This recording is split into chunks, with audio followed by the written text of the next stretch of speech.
Saudara-saudariku yang dikasihi Tuhan, salam berkah dalam. Semoga saudaraku semua dalam keadaan sehat dan bahagia. Dan jangan lupa mengawali harimu dengan senyum. Senin 4 Desember 2023, kita awali permenungan kita dengan tanda kemenangan Kristus dalam nama Bapa dan Putra dan Roh Kudus. Amin. Permenungan kita diambil dari Injil Matius bab 8 ayat 5 sampai 11. Ketika Yesus masuk ke Kapernaum, datanglah seorang perwira mendapatkan dia dan memohon kepadanya. Tuhan, hambaku terbaring di rumah karena sakit lumpuh, dan ia sangat menderita. Yesus berkata kepadanya, Aku akan datang menyembuhkannya. tetapi jawab perwira itu kepadanya, Tuhan, aku tidak layak menerima Tuhan di dalam rumahku. Katakan saja sepatah kata, maka hambaku itu akan sembuh. Sebab aku sendiri seorang bawahan, dan di bawahku ada pula prajurit. Jika aku berkata kepada salah seorang prajurit itu, pergi, maka ia pergi. Dan kepada seorang lagi, datang, maka ia datang. Ataupun kepada hambaku, kerjakanlah ini, maka ia mengerjakannya. Setelah Yesus mendengar hal itu, heranlah ia, dan berkata kepada mereka yang mengikutinya, Aku berkata kepadamu, sesungguhnya iman sebesar ini tidak pernah aku jumpai pada seorang pun di antara orang Israel. Aku berkata kepadamu, banyak orang akan datang dari timur dan barat, dan duduk makan bersama-sama dengan Abraham, Ishak, dan Yakub di dalam kerajaan surga. Saudaraku yang dikasihi Tuhan, bacaan Injil hari ini bicara tentang iman seorang perwira. Ia datang pada Yesus untuk memohonkan kesembuhan bagi hambanya yang sedang sakit.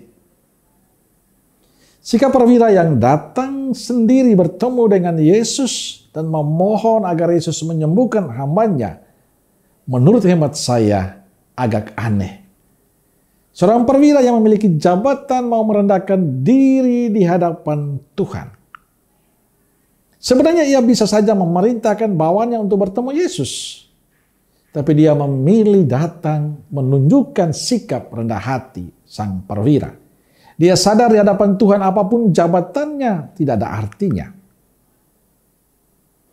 Dari sikap perwira hari ini memberikan inspirasi untuk kita yang bisa kita renungkan. Pertama, kita belajar sikap rendah hati dari sang perwira.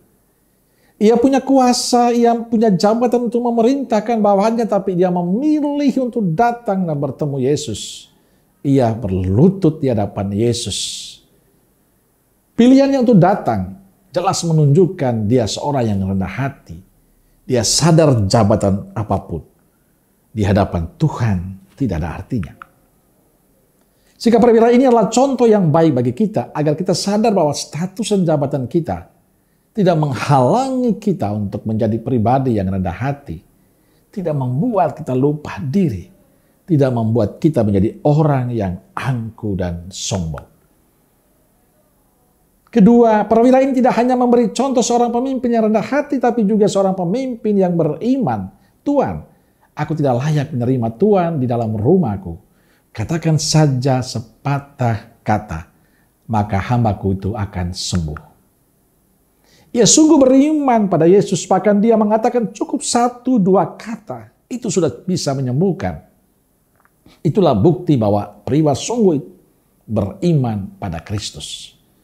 Saudaraku yang dikasihi Tuhan, beriman itu berarti saya percaya, saya sungguh yakin walaupun saya tidak melihat Tuhan. Tapi Tuhan bekerja untuk hidup dan harapan kita. Tuhan membantu dan menolong kita. Beriman itu artinya dalam kegelapan hidup, dalam sakitnya dan deritanya kita. Kita selalu ada harapan bahwa ada tangan Tuhan yang akan selalu membantu kita. Dalam kebingungan dan masalah kita, kita tidak putus asa. Tidak berpaling dari Tuhan. Tapi tetap percaya, semakin yakin datang padanya. Dan bagi saya itulah beriman yang sesungguhnya. Kita memasuki masa Advent. Masa penantian, masa tobat, masa kita memurnikan hati kita untuk semakin yakin bahwa kita tidak sendirian dalam perjalanan hidup ini. Ada Tuhan yang selalu setia menemani kita. Maka jadilah pribadi yang rendah hati dan pribadi yang selalu yakin. Dalam setiap detik, dalam setiap perjalanan hidup, ada Tuhan yang membantu kita. Amin. Semoga Allah yang Maha Kasih memberkati saudaraku sekalian, Bapa, Putra, dan Roh Kudus. Amin.